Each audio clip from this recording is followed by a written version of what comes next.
Again, thanks for being here to the first Wednesday talk.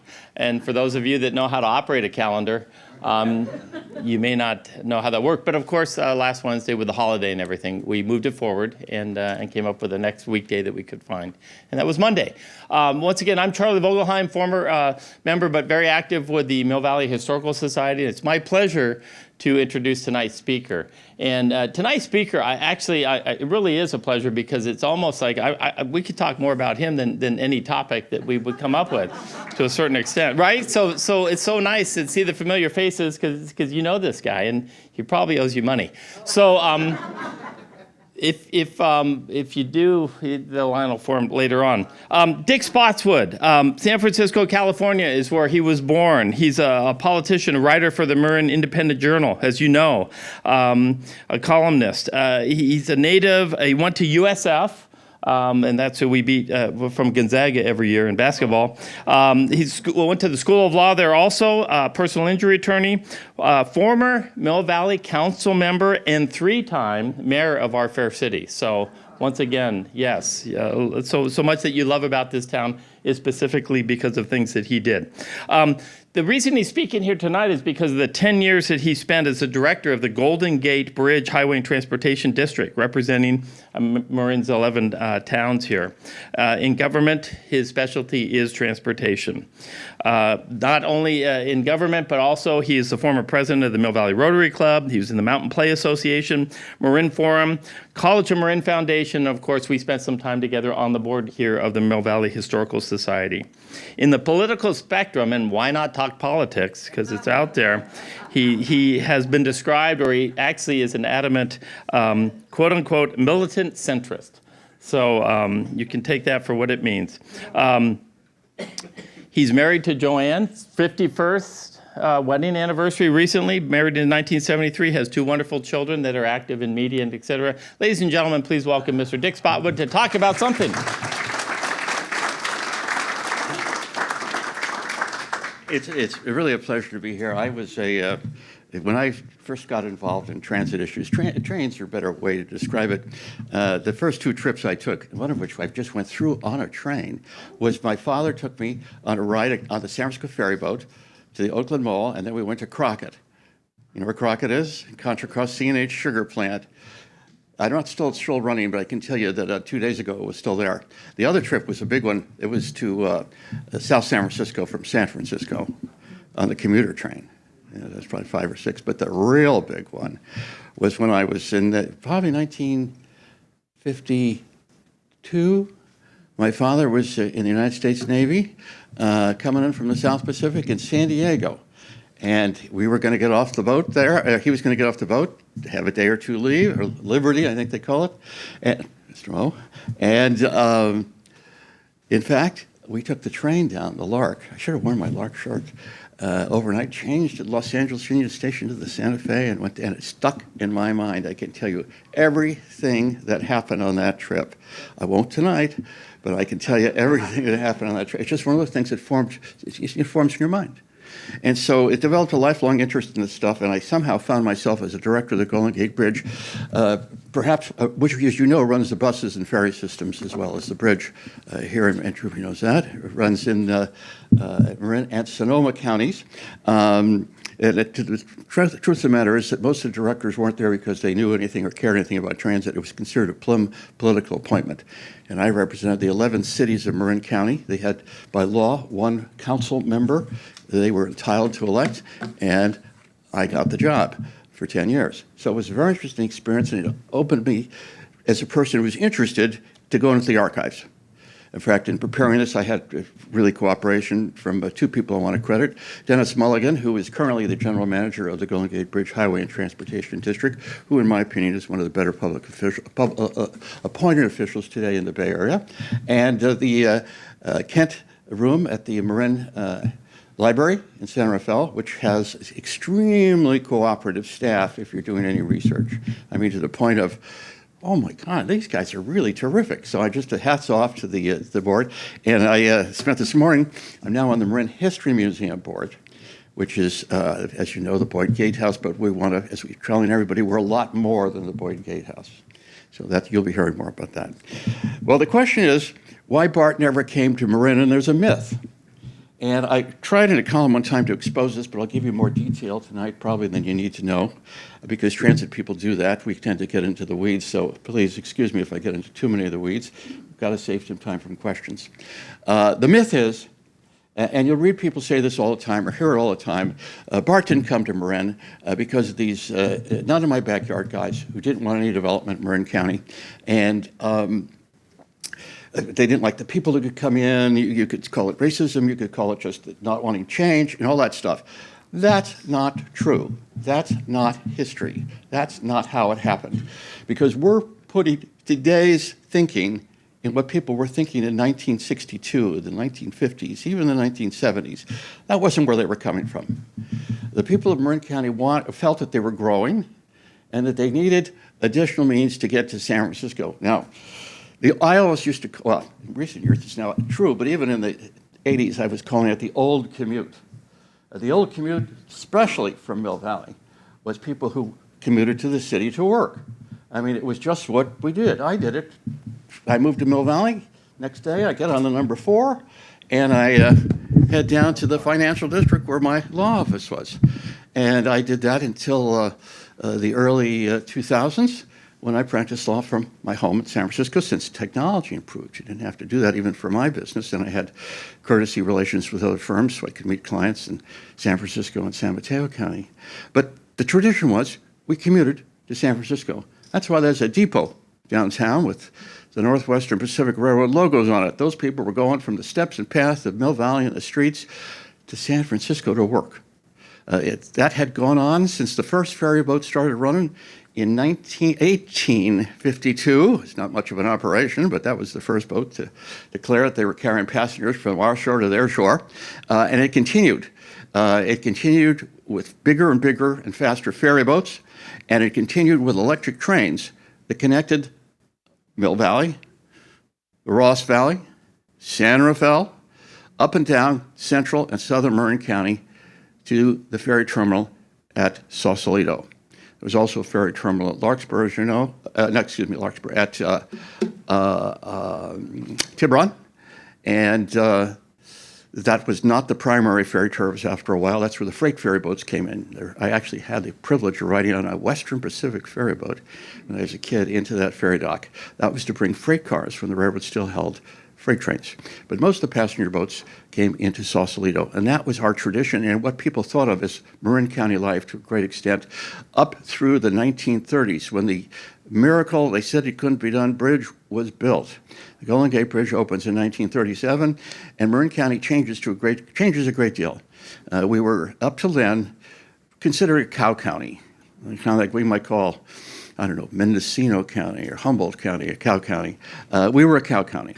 And we were semi-rural. Novato, I'll get into this, Novato was a cow town, a small town. There's a self-image in Novato of the same, but it's changed.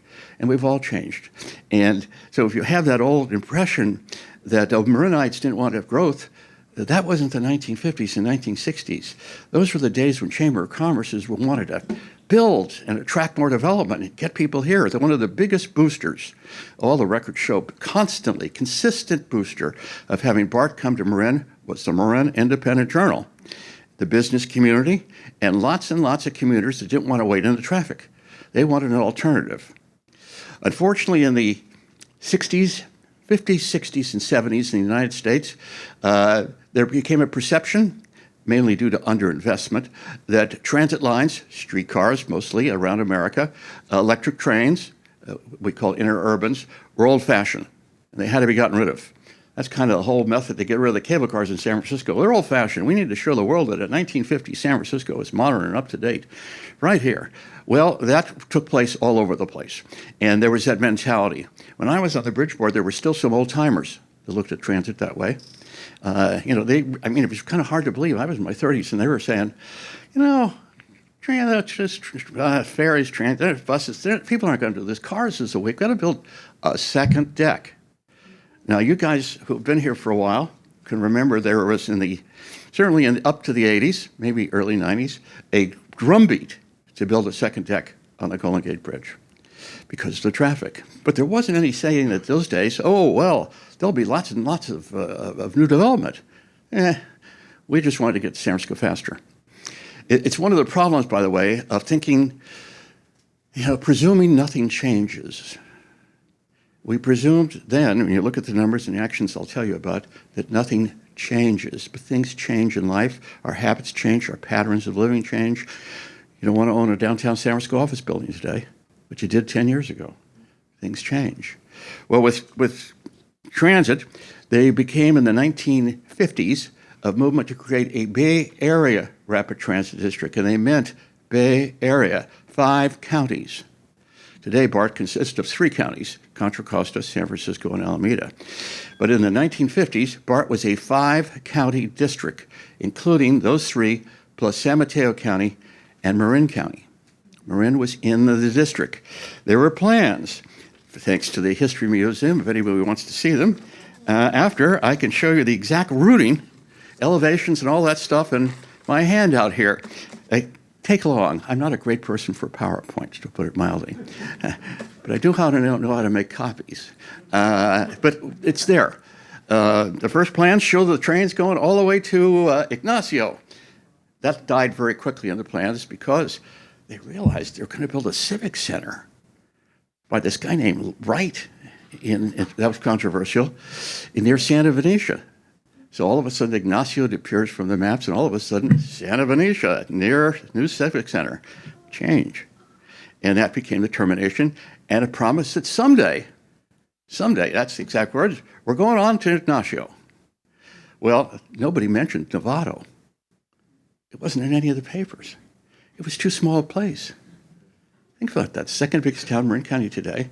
But in the 60s or the 50s, Novato, I don't think so. I mean, it's just how things change. And so that was the plan. Drawings were prepared. Studies were made. There was a presumption, which turned out to be not that it was incorrect, but politically a presumption that was proved to be inaccurate.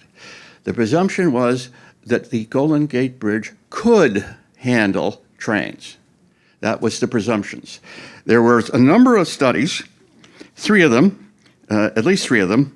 And I have the names here, but they don't really matter because the first one said, absolutely, we can do it. You've got to make some modifications to the bridge. The question was, could the weight of the trains hold the bridge? Interestingly, there was no efforts to be made to see if a transit system other than BART style could be used. That's wasn't the flaw, but it's a flaw in my mind, and it has been commented upon on the various reports because there's all sorts of different trains. BART is a grade separated, electric, high speed, certain design, certain weight. There are other companies that make different trains with lighter weight. And as a matter of fact, as the BART was being built, more lighter weight materials were used in building BART itself. Though there's a second study. The second study comes out and says, same as the first study. You can build it. There was some doubt, and I look at Truby Shock, who's a long-time Golden Gate Bridge Highway and Transportation District employee, who may remember just before my time, Jim Adam. He was the general manager. He was not, the IJ described him as a it can't be done bureaucrat, and blindly stubborn. That was an editorial in the paper about Adams. Adams was working with a part-time engineer with the bridge, but he became very close to him, named Jenkins. And Mr. Jenkins had built a reputation kind of around the country as being a person that tore up transit systems. He wasn't a transit guy. He was a believer, as what was often the fashion in 1960s and 1970s. The transit was old-fashioned, past its time, and now we got to talk about cars. Second deck, we can deal with that. The imagination ran wild in those days. Second deck, yeah, maybe a parallel Golden Gate Bridge was proposed. There was another proposal taken quite seriously to build a second bridge from Tiburon through Angel Island to Telegraph Hill. If you go to Tiburon this evening, you will take State Route 131, State Highway. Why is it a state highway? To the delight, by the way, of the town of Tiburon, because they don't have to pay to maintain it. You folks and I pay to maintain it. It's a state highway. But why isn't there a state highway up Miller Avenue? How about Sir Francis Drake Boulevard, where the state of California pays it? The answer is easy. Caltrans was going to get ahead of the game, and it's putting in that highway because it's going to link with the bridge across to Angel Island and over to San Francisco. That's why it's 131, and that's why the Tiburon Town Council smiles when they see that sign, because there's no money involved. But it just shows you how thinking changes. When I was on the bridge, everybody was talking about second deck. You know, second deck was common. When's the last time you heard a person talk about second deck on the Golden Gate Bridge? A dozen years ago, before 2000? I don't know. Adams and Jenkins then commissioned a third study on the bridge by Clifford Payne, who was the assistant to Strauss, who designed and built the bridge. Payne was a big guy. He wasn't just an assistant. He was a major player in Strauss's office. But they knew that Strauss was an extremely conservative engineer, and he says, well, it might be able to sustain it, but the bridge has to be overbuilt to withstand all sorts of risks. Therefore, you can't do it. And anyway, if you do it, you can't ever close the highway at any point in time because you'd have to lighten the deck, which I would point out when I was a director was done. Nobody remembers when it was done, but we closed 9 lanes at nights. I remember walking out there at nights with the general manager and a bunch of other people saying, oh, look at that. It was all done at night. But they didn't want to do it fundamentally. But the idea that it was not happening because of an outcry from Marin County, there's no evidence to that. And I've gone through the files of the history room. I've been around a long time. There wasn't any talk at the time. Things just got forgotten. What happened was that after the bridge district and the BART people had to reluctantly say, and I think incorrectly, and I'll tell you in a second why, that the bridge couldn't handle electric trains, they had an alternative. What we always refer to, what people refer to in the tube to Oakland as the subaqueous tube. Seems to me it's kind of plain and obvious it's subaqueous, but it's going to blow the water. But it's going to go from basically the end of Columbus Boulevard across the bay to around Sausalito. That was the plan. Not cheap, but feasible. No question, it was feasible, technically feasible, expensive, but technically feasible.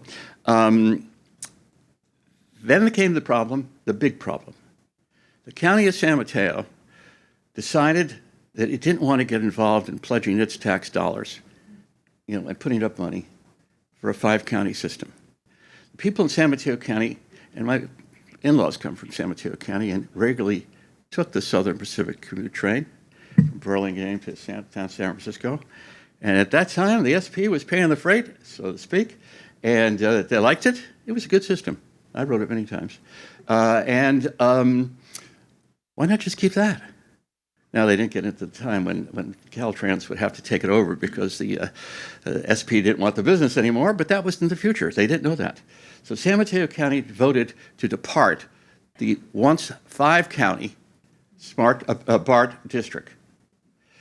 The people at BART concluded that there was insufficient tax base within the remaining 4 counties, particularly in Marin County, which was the smallest of the counties, to spend all this money to build subway basically to somewhere on the waterfront, second deck for transit, or more likely a tube, over to Sausalito, and then build all the infrastructures up through Mill Valley, Corte Madera, Larkspur, San Rafael, through the existing, or close to the existing tunnel, into northern San Rafael.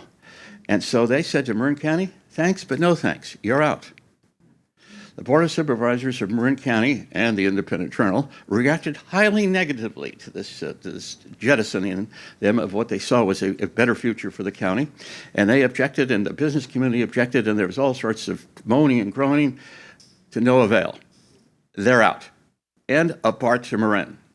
Then there was compromises proposed to somehow address the problems, legitimate problems, acknowledged problems, of people commuting from Marin County to San Francisco. That's where the idea of the bus and ferry system came up. And just a few words on the bus and ferry system because it's classic San Francisco North Bay politics. San Francisco said, buses on our streets? Never. We're not going to have buses from those folks in Marin County jam up Lombard Street and Van Ness. What the heck are you talking about? We have a better idea. You can use ferry boats. San Francisco idea. Marin County wanted the buses. San Francisco wanted the ferry boats. Well, fortunately, wiser minds prevailed. And how do you compromise anything in politics? You do them both. And so we got, and San Francisco kind of modified the requirement, no buses until we get a ferry boat operation, or at least you promised a ferry boat operation. They did, and that was the start of Golden Gate Transit. On January 1, 1972, a Saturday, the first Golden Gate Transit buses ran with the so-called new look buses, which most of us think of the buses at the time, and about 32 buses leased from Greyhound. Greyhound wanted out. They were dumping their commuter services all over America. Things changed from the 50s and 60s. Greyhound was brought in to replace the electric trains to great fanfare. If you remember, the Book Depot in downtown Mill Valley was the bus station. You could actually buy long-distance Greyhound tickets inside because they would run up to Portland, not from here, but you'd connect in San Rafael and Los Angeles, you know. That's what they did. They wanted out. You don't ever hear about Greyhound anymore. They still exist, but say they're a shadow of themselves is to be polite. The ferries were derided by many people in Marin County in the 80s. I knew that because that's when I was a bridge director, and I heard them loud and clear. I at one time proposed, ill-advised in retrospect, that the blue and gold fleet take over our runs because private enterprise can do it cheaper. I was, not the most lefty guy. And that didn't go anywhere. In retrospect, blue and gold's out of the business. Things not looking forward, and the district stayed in it and now takes the run to Tiburon, Golden Gate Transit, to Golden Gate Ferries to that now. So things change. We look now, and we look at these plans, and their volumes of the plans are really interesting. I mean, look at they reached a certain level of expertise and detail that we know the depth of the stations, and there was a great deal of work. And you say today, there's no drumbeat for anything big to come. Oh, yes, maybe we could make the freeway a little bit more effective. Maybe we could do this with the ferry system. Try to get rid of the ferries in Marin County today. They think you're nuts. It's part of Marin's history. It's our identity. Well, yeah, that would be change, and we don't like change. But change initially happens, and after 30 or 40 years, change becomes the status quo. So we become very defensive of the change. So BART didn't come to Marin because a couple of people at the Bridge District were convinced transit was a bad idea. They didn't have enough oomph to get a second deck through. The money departed when San Mateo, and that was the fundamental issue. The money departed when San Mateo County left, and left the smallest county in the five-member district, really underfunded to do that. And their optimistic numbers, when you go through the numbers they thought when they were going to build BART, was that it was going to basically, the fares would pay for all of the operating cost. That was then. This is now. Now it's not the situation. We're talking about how we're going to bail them out because they can't afford to run the trains they're running. Same as Muni. It's same as New Jersey Transit. It's just a factor of how life works. No, in America, transit doesn't make a profit.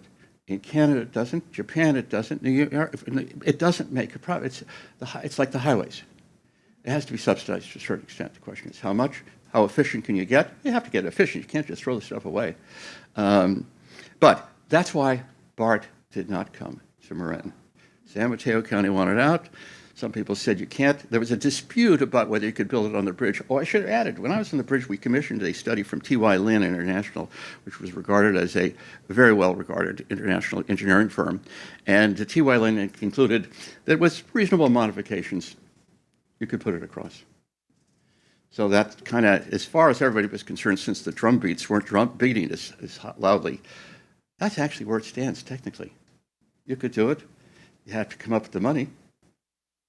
And is there a demand for it today with less people going to San Francisco? I don't know. But I do know that BART to Marin didn't happen because NIMBYs said, oh, we don't want it. So when you hear that myth, put it down. It's not true. And if they say, what's your source? Go to the Kent History Room up at the Marin County Library, and you'll see a lot. Let's do some questions about any aspect of commuting to or from Marin County or the world. Yes, this gentleman was first. Did they ever consider taking one of the two center lanes off the Golden Gate Bridge and putting the trains down the center? There's an idea. No, that would not be practical because a train takes more. Loading gauge is the proper term for a railroad. Loading gauge means how much, not how wide the track is. Track is usually 4 feet 8.5 inches, as you might know, but not BART. It chose the broad gauge, mistake, but it chose the broad gauge of 5 feet 1 inch or something like that. So it's incompatible with any other railroad in the Northern Hemisphere. But the loading gauge is far wider than the track gauge, because if you think of a car, it overhangs.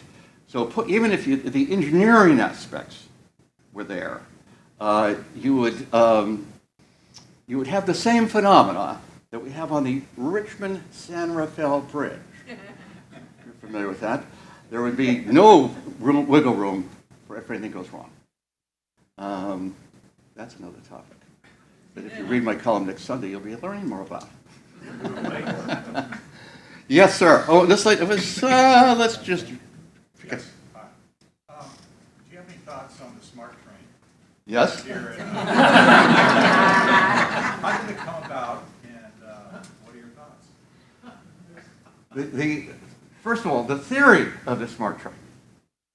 Before there was something called SMART, there was a 101 corridor committee, which I had a lot of fun being on. The goal was to move Sonoma commuters to Marin County. The goal was not to move Sonoma commuters to San Francisco. It was understood that the connection between a train and ferry, and then between the ferry and the office, was going to discourage many people. There were serious discussions at an internal level of, do we really need to go past San Rafael? Do we need to reopen the tunnel? I think it's called the Cal Parkville Tunnel over between San Rafael and Marksburg. And the conclusion was yes, not least of which was because people were calling it the train to nowhere, meaning Santa Rosa was nowhere. But that they were. And the impression, because it was the old commute, I mean, it was really knocked in our minds that when you commuted to San Francisco. And I remember one time I told my father, who was a born and raised San Franciscan, that somebody had moved to Santa Rosa. Oh, he said, it's so far. I said, so far from where? Well, his idea was everything is how far from San Francisco. You know, as railroad trivia, I recently rode on the 2 days ago from Portland, Oregon to Oakland, California on the train. And the miles, they have mileposts. Every mile is a mile. Well, the milepost 0 is at the ferry building, across the street from the Southern Pacific Railroad's headquarters, the center of the world. It's the ferry building. So you're in Klamath Falls, and the sign tells you how far you are from the ferry building. Well, you know, that's how we thought. I think the same thing applies to New Orleans, but that's another story.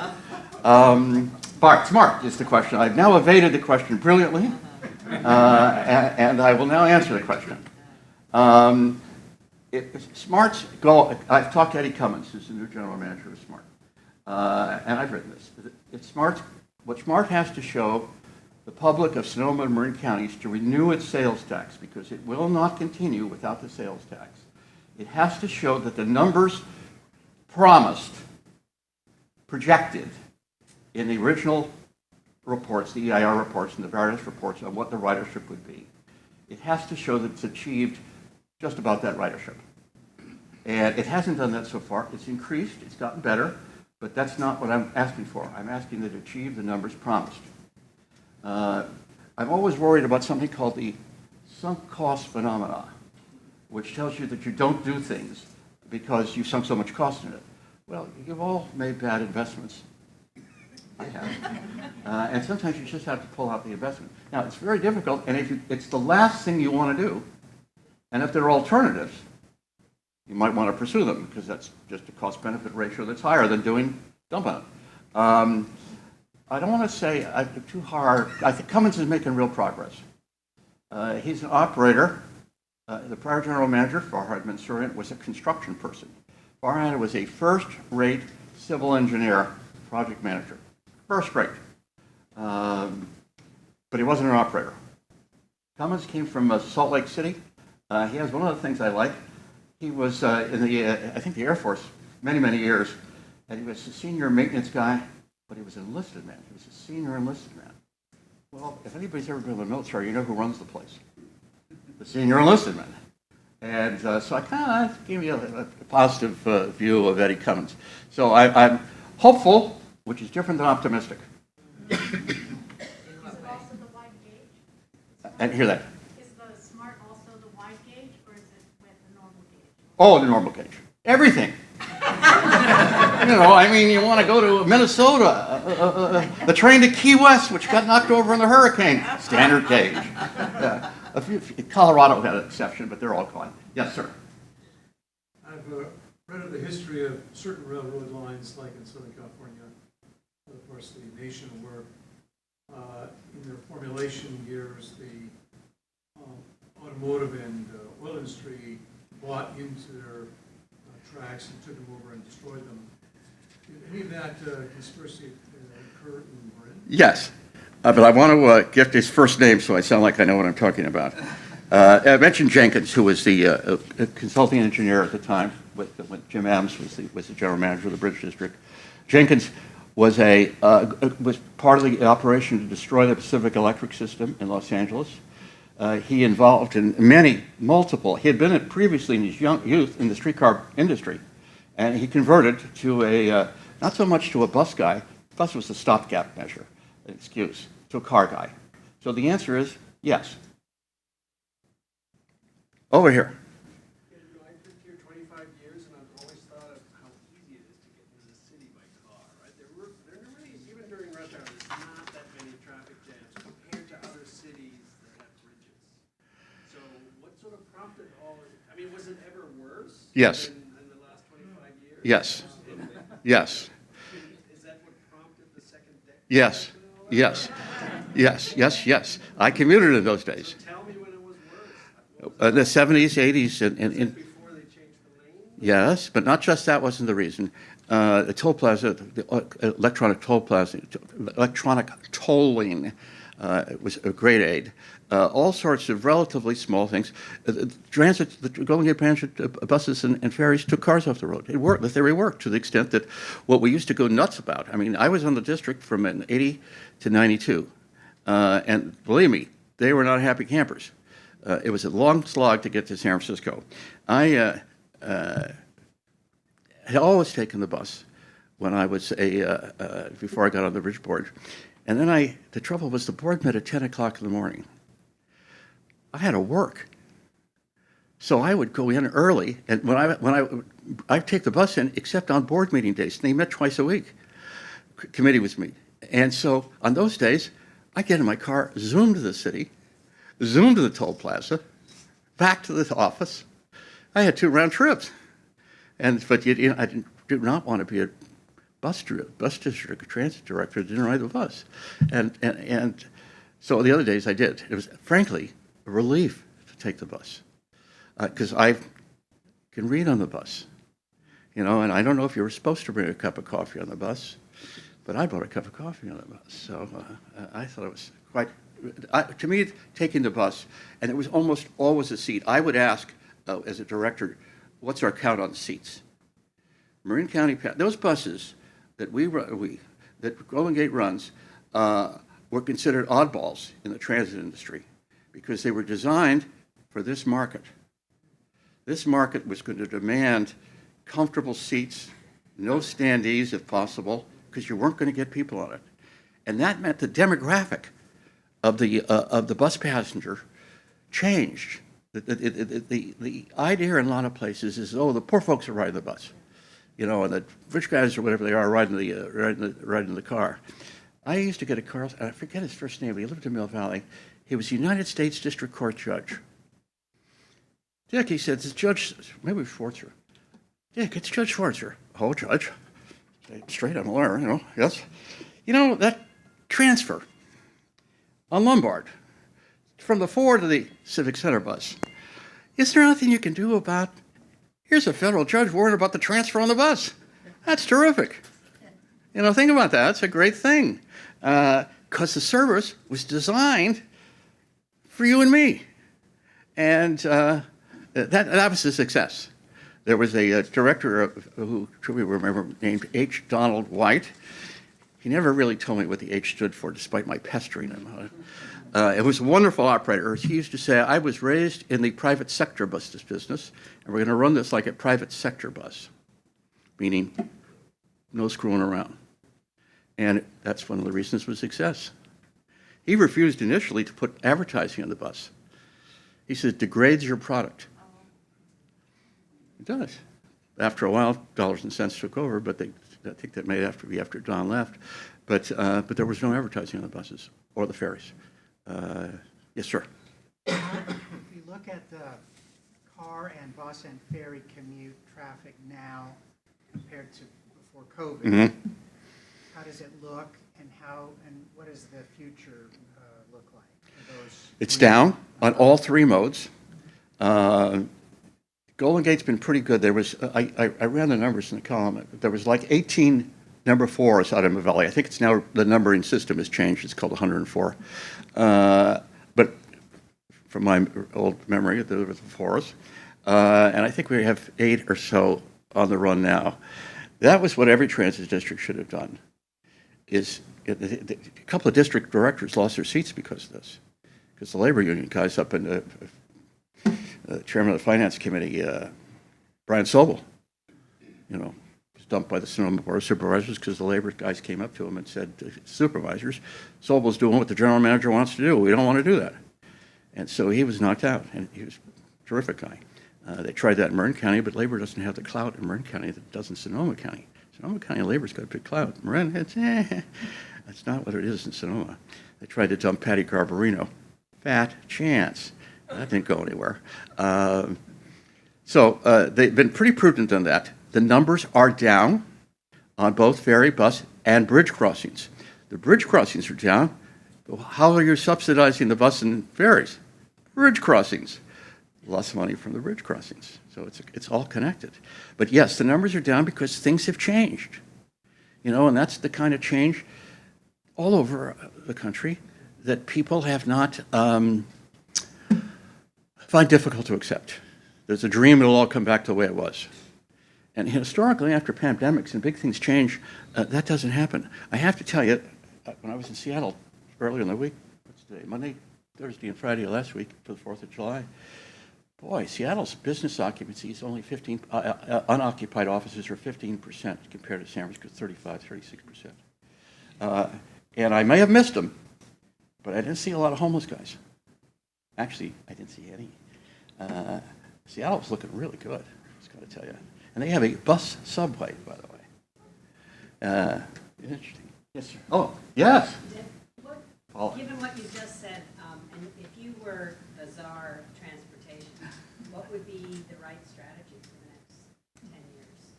What would be the right strategy for the Bay Area? Or in Marin? In Marin. Well, it wouldn't be much different than the Bay Area. First of all, you have to like a business. Labor guys hate this term, but you have to right size operations to meet the market. The encouraging people to commute, that's not environmentally sound, economically sound, or smart, no pun intended. That encourages we used to always dream about people who live and work from home. Imagine this numbers would be, and we're getting it. And so you have to adapt. Anybody that can adapt in the transit business will succeed. How do they adapt? Well, first of all, you don't run buses when nobody's riding them, first of all. You don't run trains when nobody's riding them. A problem, by the way, it is a visual problem. The movement of people on public transit, cars, is there's peak periods. And the peak period is such that it's shorter than an operating day for a worker. So they can either sit in a room, which they've done, on off time, or you can try to run the buses with 15 people in them, which drives the public nuts. Golden Gate Transit for for a while, had articulated buses with giant windows. Samtrans had them too. You don't see them anymore. They were great buses. They could handle high capacity people. And the negative comments about seeing empty buses go down the freeway doom them. The public doesn't get that, and it's not going to get that. You just have to respect the public on that. So you have to somehow run the system in a way that buses, trains, ferry boats are well utilized. The public will accept public transit today if it's well utilized. I criticized the Richmond-Centerville Bridge bike lane because it's not utilized. I went across it Saturday at noon. I counted 10 bicyclists, 1 jogger, and a fisherman. Fisherman was on the Marin side, but this is the line. And I waited a half hour to get through the toll plaza. It's not well utilized. But if you have a bikeway that's very well utilized, I can tell you in Seattle, they're really well utilized, a lot by scooters, but utilized, public accepts that. You know, the North-South Greenway, which is between Sausalito and San Rafael, it's pretty well used. Go down to the bike path in Mill Valley and you just got to worry that you're not going to get hit. That's the main concern. Back there, yes, Esther. It sounds so interesting, but I'm afraid I cannot hear. Would you use my... Oh, yes. Esther, I could also lend you my hearing aids. I won't even go to Joe Biden. Yes.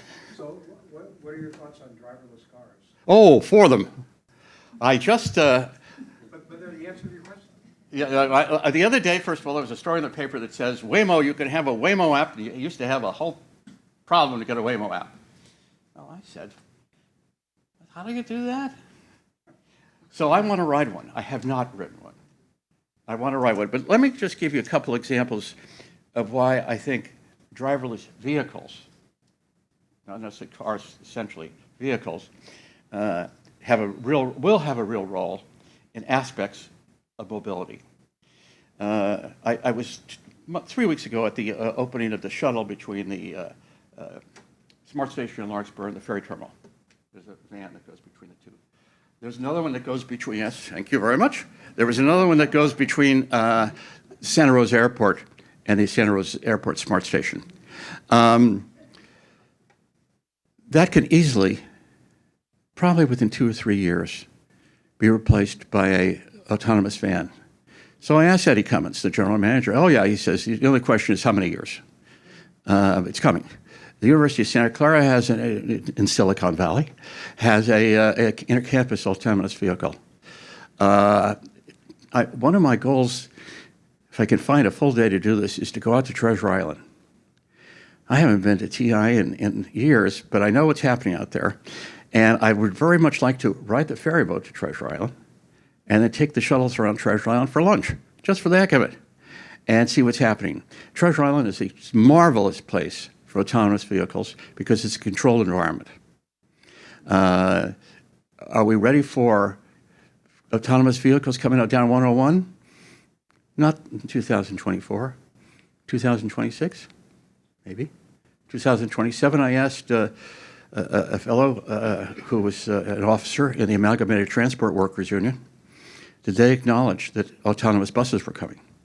The answer was yes. But he says, we got to have somebody on the bus for the security of the passengers. They won't be steering the bus. He doesn't want to lose the jobs, you know. But at least they're realistic enough to say, that's another dispute. They're realistic enough to say, and he's a senior guy, realistic enough to say, yeah, it's coming. And all sorts of companies are looking at it. It's efficiency. You know, if you can do something with one person instead of 5, with the same level of quality, that's the key. Same level of quality, same level of safety, but that's coming. That's coming. How many people did it used to take to run a railroad train? 5. How many does it now? One, maybe two. You know, I'm talking about a 100-car freight train. Next, yes, right here. Dick, getting back to why BART doesn't come to Marin County, I've read several things about the fact that there were 3 studies done on the feasibility of running trains across the bridge. One was done by the Bridge District, and one was done by, I believe, the city of San Francisco, and one was an independent study. And 2 of the 3 studies said the structural integrity of the bridge will carry trains. Yes. And the only entity that dissuaded, that had a negative view, was the Bridge District. Yes. Because my feeling is the Bridge District didn't want any other transportation entity using that facility. What was your take? I don't think it was the transportation, from what I, just a take now. It wasn't that the transportation entity, because they weren't in the bus and ferry business, they were just in the bridge business. They were the auto business, auto carrying people across in those days. 62 is when the decision to leave the district, leave Marin out was made. So the buses didn't come for 10 more years. I think it was an ideological belief that the future is cars, not so much jealousy for another agency. I mean, there's all sorts of compromises you can make on other agencies. I've even proposed this. We have too many transit agencies. No, I'm saying Let me the just district study said you couldn't do it. 2 said you could, 1 said you couldn't. Clifford Payne's study said you couldn't. The others prepared, I'm just scribbling through the notes because I've got the names of the other firms that did it. 1956, BART engineers conducted an engineering feasibility study to determine whether BART trains can run the Golden Gate Bridge. The conclusion was triumphant. The Golden Gate Bridge is more than capable of handling the weight of rails and fast-moving trains on a new second deck, 1956 study.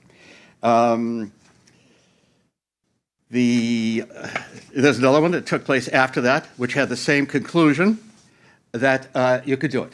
And even Payne says, well, it's possible, but he didn't think it was safe. Payne's study was commissioned by the Bridge District. Well, it was not paid for, but it was. I thought the bridge was designed to carry trains initially. No, At the beginning.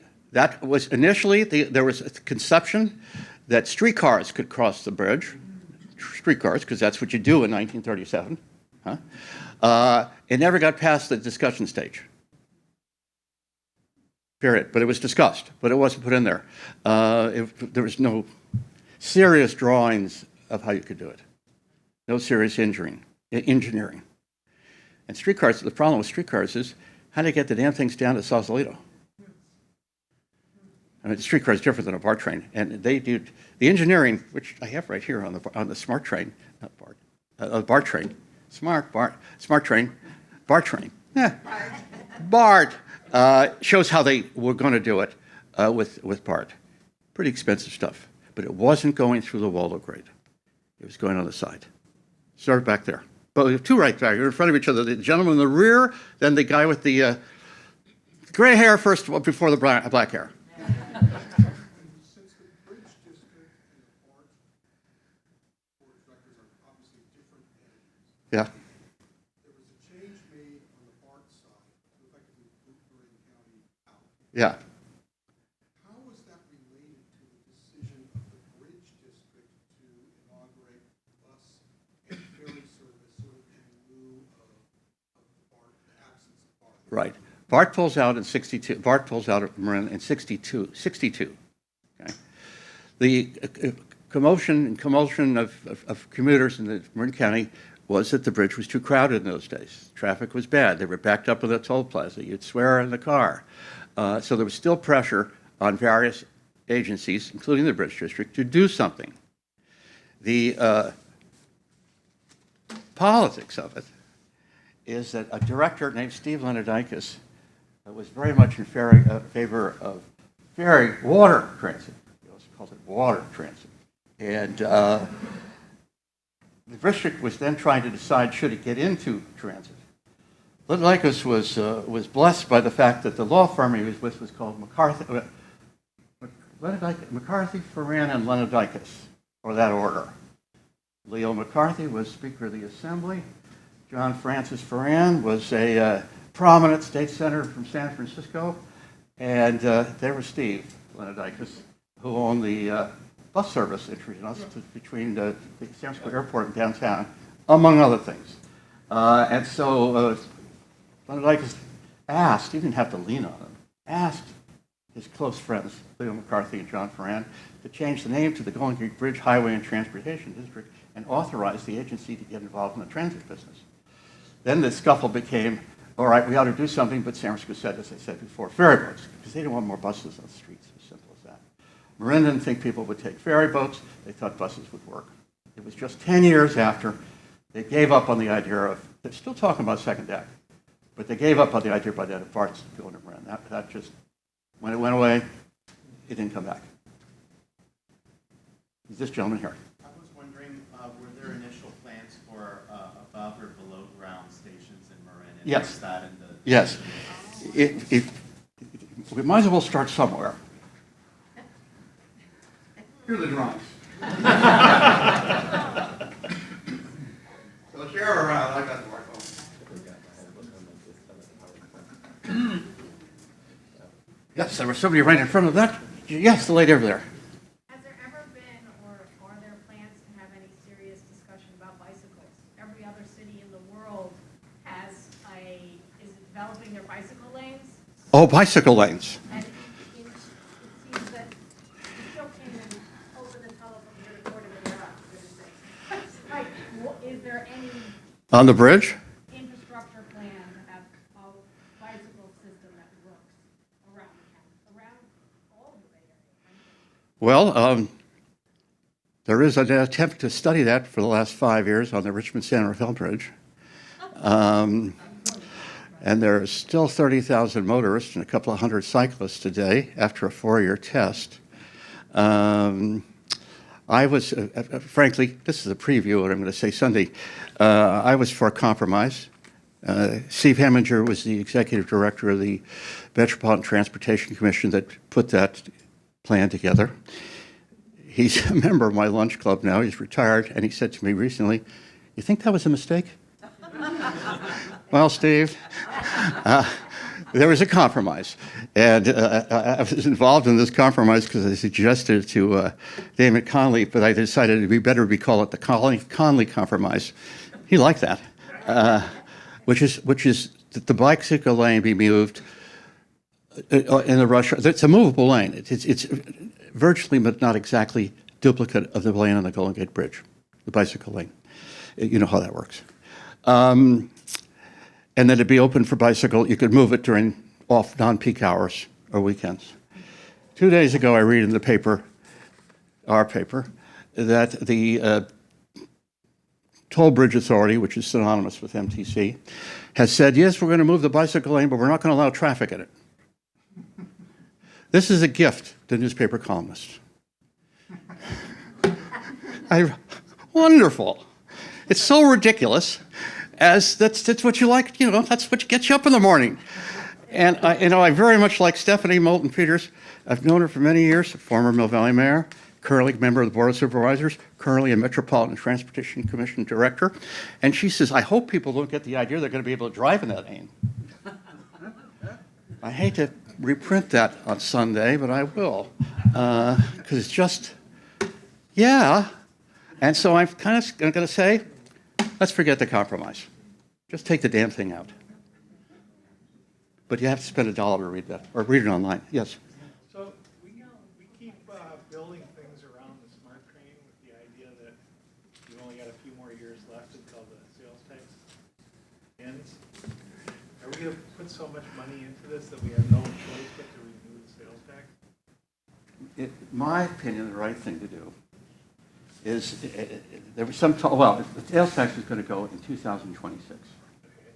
They were trying to kind of say, maybe this year, and I know for certain that wasn't serious, that it's 26 is 90% time to go, which is fine with me. You have to go sooner or later. Actually, you have to go before 1929. But that was a bad year, 2029. Yeah. In my mind, unless the project is 3/4 finished, You shouldn't start a new project before the sales tax is renewed, for the very reason you're talking about. You shouldn't talk about going to Vallejo or someplace like that. You shouldn't talk about the work to build it to Windsor is. I got to go up there. I've been up there 3 times to look at the track, and I have a friend of mine that's a track guy, an engineer, civil engineer, but does railroad civil engineering. And I usually go with him. He's the Santa Rosa base guy, and he explains to me the situation. One of SMART's problem, and this is a problem we see left and right. SMART was built on a gold-plated standard. Engineers love to build things perfectly. Yeah, but ask yourself, if you had to run this business, how would you build it? I'll give you an example. If you get off New Jersey Transit, Elizabeth, pick a town at random, they still have wooden platforms because that's what the Pennsylvania Railroad built 60, 70 years ago. The darn things are still solid as a rock. But now you built them concrete with this and this and that. And this. So transit would do better learning how to do things.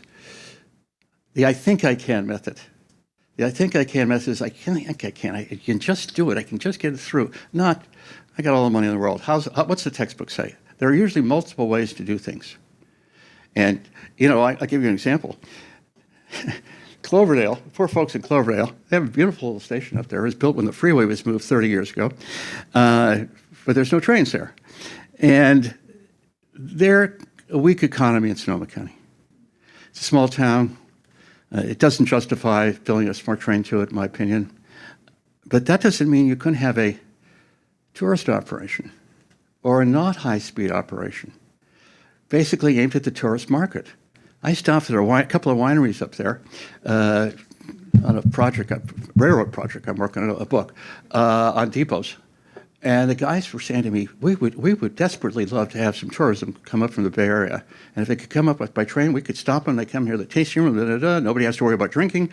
You'd build that cheaper. If you go to a SMART station, you're going to see high-level platforms. You won't see that in the Southern Pacific, the commuter line to San Jose or Burlingame. You're going to see something called gauntlet tracks, which are tracks. There's at the railroad station, there are 4 rails. They're moved off center for the few freight trains that go behind them.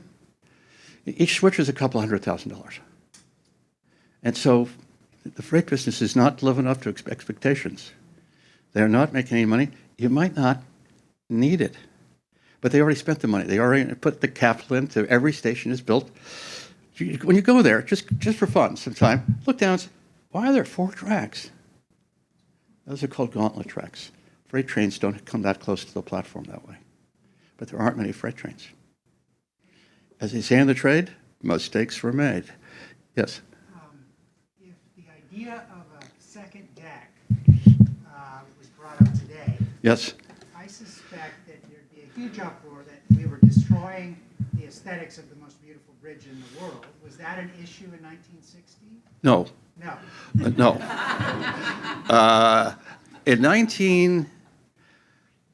I think the truth is there was a big windstorm in 51? Because I remember Richardson Avenue being closed, and a big deal in the Marina. I was in the Marina District. Whenever it happened, I as a kid, a little kid, and that's when the district did a lot of work, basically creating the framework for a second deck to stabilize the bridge. I gave Mulligan, general manager, a history of the Tacoma Narrows Bridge as a present, and Windy Gurdy, I think it was called, and the Galloping Gurdy, because the new bridge, by the people that run it, is called Sturdy Gurdy. You can't make this stuff up. Galloping Gurdy, now it's still, and the only guy, that guy in the car with the dog, he was a reporter for the Tacoma News, trying to get a picture of the whole thing. Interesting, yeah? Can you just speak to Marin Airporter and just how it fits into the whole transit scene? Grace Hughes. No, she owns Marin Airporter. Grace her father was in the taxi business in Sausalito. That's how they got in the airporter business. It fits. You know, I take Marin Airporter, period. You know, it's convenient. Grace Hughes is the owner, I know her. Grace's position has always been that we are part of the transportation network of Marin County. And we had we didn't have a beef, but we had a disagreement. We bought the Smart Station lot, not the lot, where the station is, and that property up there, and where Marin Airporter had buses. Golden Gate bought it for the purpose of Smart. It doesn't run Smart, but Golden Gate fronted a lot of money to make Smart happen because there's nobody else around to do it. They bought that land. And Grace was furious that the airporter had to move. Well, Grace, we said, the contract you signed specifically stated that this is why we bought the land and we're using it until we need it. And that was not uncommon. And she didn't win. I mean, that was in the lease. But Marin Airport is a part of Transit Marin. Transit doesn't have to be public transit. It can be transit. It's just period. You know, one of the things that theorists discuss is on-demand transit. A euphemism for on-demand transit can be taxi cabs. It's on demand. So is Uber. So is Lyft. So is Waymo. That's on-demand transit. And there's nothing wrong with that. You know, there's less vehicles owned. It's just a different sense of mobility. If you're an old-time San Franciscan, and I said the word jitney, who remembers jitneys on Mission Street? You got to really, yeah, good. 1. 2, there's for private old limos that ran up and down Mission Street carrying people for a fare. Down from almost the ferry building where the McAuliffe building is, kind of out to the county line. That's on-demand transit. It's not necessarily new. Yes, sir. An aside, but related, you remember KTIM? KTIM radio. And you are very aware of the changes in the IJ. Where are you getting news today? It depends what time of day. I've changed my routine. I get up, turn the coffee machine on, because I know my wife wants the coffee machine on. I then go to my iPhone, and I get online the IJ, Chronicle, Washington Post, New York Times, Press Democrat, Eureka Standard, and what else? IJ, Press Democrat. I go through the LA Times, and the LA Times quickly. One of the things I don't get, and I get during cocktail hour, which will not start tonight till about 8 o'clock, is that I will then go through the print papers. And I have a print IJ, print Chronicle, and print LA Times delivered to my door every morning. I generally take them out of the wrapper, bring 2 of them upstairs, and I usually have morning meetings, and so my wife can read them. And then I throw the IJ in the car and read it while I'm going from appointment to appointment. So I do both. My morning routine is mostly online, and for whatever reasons, I go to the Washington Post first, and then what's in the IJ, then the Chronicle, then the Times, you know. I better check the Press Democrat because a lot of things that are reported in Sonoma County have something to do with Marin County. I used to make a big deal that the Marin Board of Supervisors or the board should at least subscribe to the Press Democrat. Now they can do it online. And the Sonoma Board should subscribe to the IJ. They can do it online. So at least they have some idea what the press in that county is thinking. The decrease in the availability of resources is appalling. I mean, I send in stories. I'm not a reporter. I'm a retired lawyer. And I send stories. I sent in one today. The other day, a lawsuit was filed a rent control lawsuit was filed in Fairfax. A former councilman sends me the thing. He doesn't know who else to send it to. You know, the old days, we'd have somebody at the council meeting every night. And we also have the weekly paper there. You know, the Ross Valley Reporter, which doesn't exist anymore. And so it's hard for people to be informed. I wondered in elections, local elections, I'm not talking about president of the United States or even governor, local elections. even city council, but even school district, sanitary district. How does anybody have any access to knowledge about what's happening? And don't tell me they're going to go to the website. Who's going to say, I'm going to check the Ross Valley Sanitary District website just to see what's up today? What the heck? Or even the water board, I mean, yeah, that's a good thing to, Nobody is going to do that. And therefore, they're basing election feelings on things which are, shall we say, not substantial. Last name. I mean, I'm half Italian, and my grandmother always voted for Italian candidates. That was simple. But ballot designation. I've decided we ought to collect ballot designations. If you run for office, run as a farmer. In Marin County, farmer. Oh, I like farmers. Yeah, I'm actually been a farmer. You say why? Because I had a lemon tree going gangbusters, and I was giving people bags of lemons all over the place. And if I just put out a stand for one day and sold 10 lemons, I'd be a farmer, right? Ballot designation, farmer.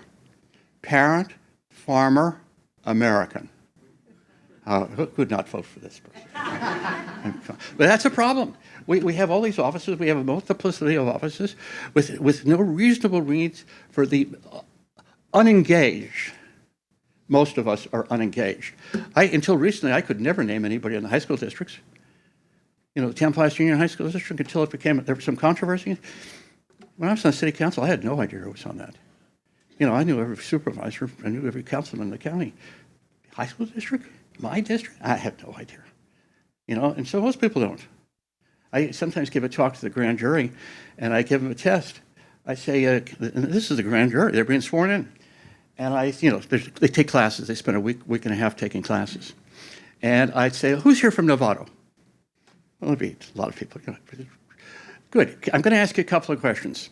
First of all, can you name any of your city council members? They stutter and say the same thing every time. Pat Eklund. She's been there for 35 years. Otherwise, okay, so that's okay. Let's go on to your high school, your grammar school district, Novato Union High School Union District. Oh my God, there's nobody. How about the Novato Sanitary Board? Now they're starting to chuckle because they figured out what I'm doing. Well, you have a member of the County Board of Education. No, they're hysterical because nobody knows. And then I say, you're the grand jury. If you don't know, how's the average voter know? And the answer is, they don't. But so yeah, it's I don't want to say it's a scandal, but it's not the way it should work. How's that for a mild statement? Anybody else? I know your cocktail time's approaching as well, so I don't want to impinge upon that, sir. One quick question. You mentioned that ridership on the bridge is down from its peak. That's right. Is the future prediction to go up? And if so, will we reach the congestion levels that we did before that this issue will come up again? The real honest answer, and I think that they would agree with this, no one knows.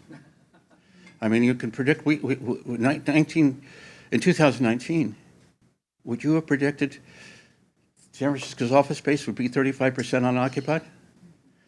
No. And you say, well, I think it's the folks involved in the industry say, well, we think in 5, 6, 7 years it's going to bounce back. Well, is that optimistic, or is that what, do you have anything to base that on? And the answer is, we're going to have to wait and see. I mean, I would be very apprehensive to be making investments in the private sector based on the knowledge I have right now. And so I think the same conservative rule applies to the public sector. We need to wait and see before we start spending big money, presuming that something's going to happen, which very well may not. We need a couple of hands left. Can we do it real quick? It's lightning round. Lightning round, yeah.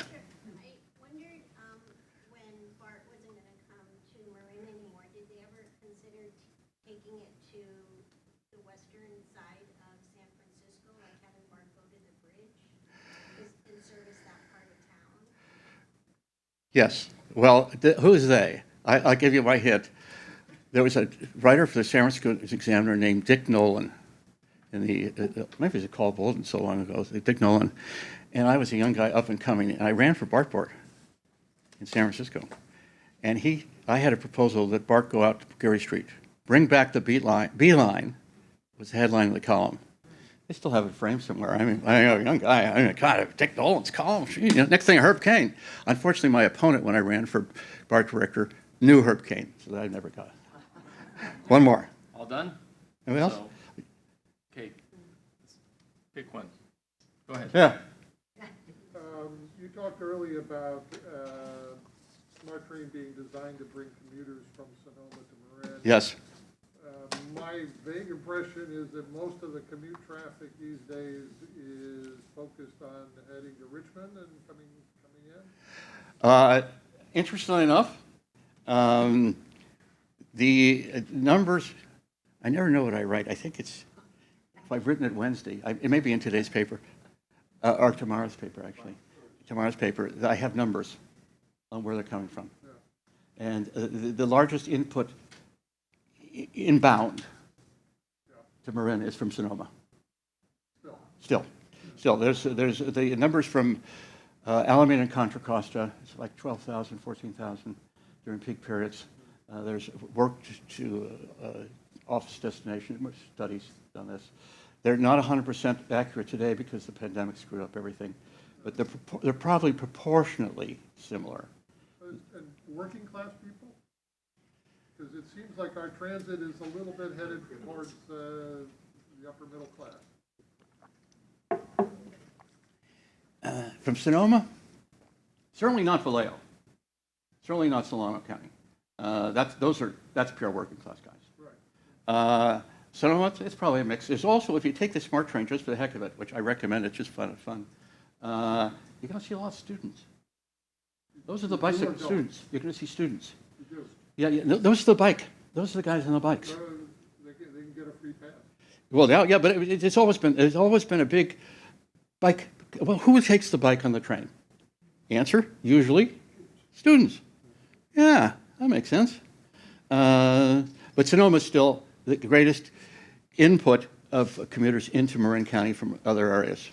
It's just historic, and there's more jobs. Marin jobs usually pay a little bit better. So the question is the commute worth the pay? That's the question. Teachers are a classic example of that. We pay, you could say teachers are underpaid, but relatively better than Marin. Everybody, rather pleasure. Next time you go across the Gullinger Bridge, look down and see where that second deck is. You're going to see something down there. So thank you very much. Thank you. Thank you, Dick. Yeah.